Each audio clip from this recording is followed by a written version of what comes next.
ජේසුස් පිහිටයි. යේසුස් ක්‍රිස්තුස් වහන්සේගේ ස්වර්ගීය සිංහාසනය ඉදිරිපිටට හැම ක්‍රිස්තු භක්තිකයම යනවා. දවසකදී. උන්වහන්සේගේ the justification seat of Christ JSOC අපි කියනවා justification seat of Christ ළඟට යනවා හැම ක්‍රිස්තු භක්තිකයම ගැලවීම ලැබපු අය ඔක්කොම යනවා මරණයෙන් පස්සේ. අපි බලමු 1 කොරින්ති 3:13 තියෙනවා පදයක් 12 සිට බලන්න. ඒ අත්තිවාරම නම් යේසුස් ක්‍රිස්තුස් වහන්සේ නමුත් අත්තිවාරම පිට යමෙක් රන් රිදී අනර්ග ගල් ලී තෘණ පිදුරු ගොඩ නගන්නේ නම් එක් එක්කෙනාගේ කර්මාන්තය ප්‍රකාශ වන්නේය. එක් එක්කෙනාගේ කර්මාන්තය ඔවුන් මේ ජීවිතයේ ගැලවීම ලැබුවට පස්සේ ජීවත් වෙච්ච ප්‍රකාරය උන්වහන්සේ ඉදිරියට අපි ගියාම ප්‍රකාශ වෙනවා. සමහර අයගේ මැණික් වගේ තියෙනවා, රත්තරන් වගේ තියෙනවා, රිදී වගේ තියෙනවා, සමහර අයගේ තනකොළ වගේ, සමහර අයගේ ලී වගේ දැවිලා යනවා. උන්වහන්සේගේ සුද්ධ ගින්නේ දැවෙන්නේ ඒ පුද්ගලයා නෙමේ ඔවුන් කරපු ක්‍රියාව. මැණික් ගල් වගේ ක්‍රියා කරපු අය, රත්තරන් වගේ ක්‍රියා කරපු අය, රිදී වගේ ක්‍රියා කරපු අය ඒ සුද්ධ ගින්නෙන් දැවී යන්නේ නැහැ. තවත් උප වෙනවා. හැබැයි ලී තෘණ පිදුරු වගේ වලින් අපේ ක්‍රියාව තිබුණා නම් ඒවා බොහෝ දුරට ගින්නේ දැවිලා යනවා. ඒකයි මේකේ තේරුම. අපි ගැලවීම නැති වෙන්නේ නැහැ. මෙතන කතා කරන්නේ ගැලවීම ගැන නෙමෙයි. අපි කොහොම ස්වර්ගයට යන්නේ ගැලවීම ලැබපු නිසා.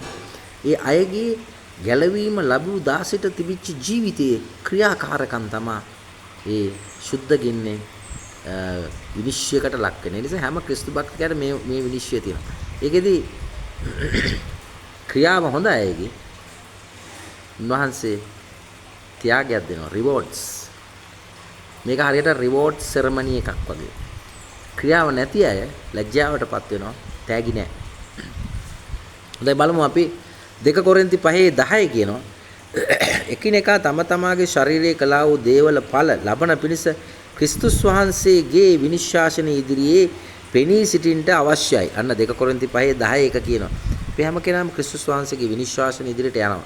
ප්‍රේමාන්තේනි කොහේ හිටියත් කොහෙදි මැරුණත් මොනවා වෙලා වැරුණත් ඔබ ක්‍රිස්තුස් වහන්සේගේ විනිශ්ශාසනයට යනවාමයි. ඒකෙන් හැංගෙන්න කාටවත් බෑ.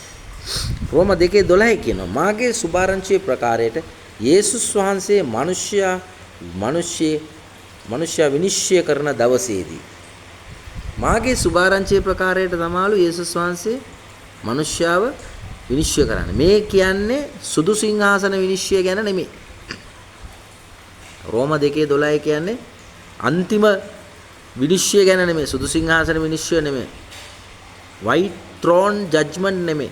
මේ කතා කරන්නේ ක්‍රිස්තු භක්තිකයාගේ මරණයෙන් පස්සේ පෙනී සිටින්න යන යේසුස් වහන්සේගේ ස්වර්ගීය සිංහාසනය ගැන. එනිසා ඒ විනිශ්චය සිංහාසනයේදී යේසුස් වහන්සේ ගන්න ටූල් එක මොකද්ද? අපි විනිශ්චය කරන්නේ. පාවුලුතුමා කියනවා මාගේ සුභාරංචිය අනුව. ඒ කියන්නේ මොකද්ද? පාවුලුතුමාගේ සුභාරංචිය අනුව තමයි ඔවුන්ව විනිශ්චයකට ලක් කරන්නේ. ඒ සුභාරංචියේ ඩොක්ට්‍රින් එක අනුව ජීවත් වෙලා තියෙනවද නැද්ද?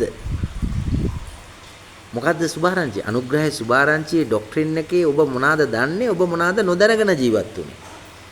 අන්න ඒක තමයි විනිශ්චය වෙන්නේ. ඒ නිසා රෝම පොතේ ඉඳලා පිළිමොන් දක්වා ඉගෙන ගැනීම හැම ක්‍රිස්තු භක්තිකයාගේම වගකීමක්, ඒ වගේම යුතුයකමක්. මොකද නැත්තම් ඔබට දැනගැන්ම එන්නේ නැහැ. පාවුලුතුමා හරහා යේසුස් වහන්සේ දුන්නු අනුග්‍රහය දැනගැන්ම එන්නේ නැහැ.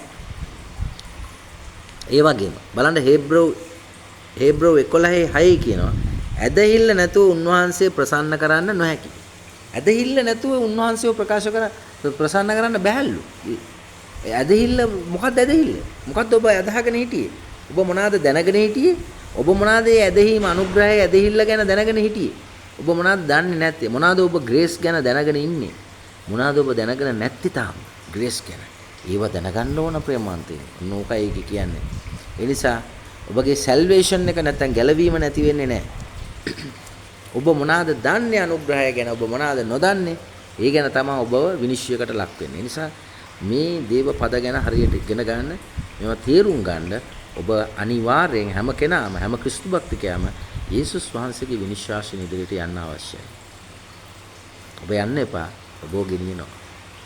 ඔබ සිළු දෙනාට විශ්වාසයි.